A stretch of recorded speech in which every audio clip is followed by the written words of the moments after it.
Bicara soal kereta wisata, baru-baru ini sebuah video viral di medsos, di mana seorang pemuda membagikan pengalaman naik kereta wisata yang terbilang mewah.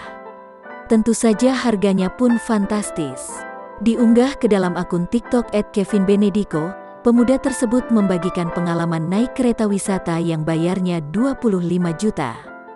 Pengunggah yang diketahui bernama Kevin itu menjelaskan bahwa ia sedang menumpangi kereta wisata Nusantara.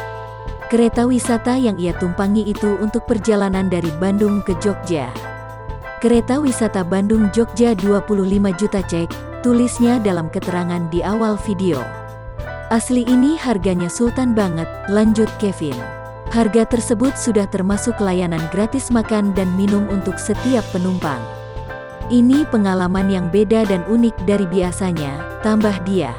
Kevin menyebutkan bahwa kereta wisata ini menyediakan beragam fasilitas mewah serta banyak ruang yang menarik di dalamnya.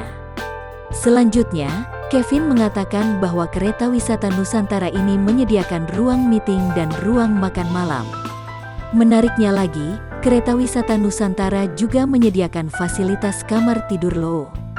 Buat yang ingin tiduran tenang aja, kereta ini punya fasilitas kamar tidur guys. Jadi benar-benar membuat perjalanan gak berasa sama sekali, jelas Kevin.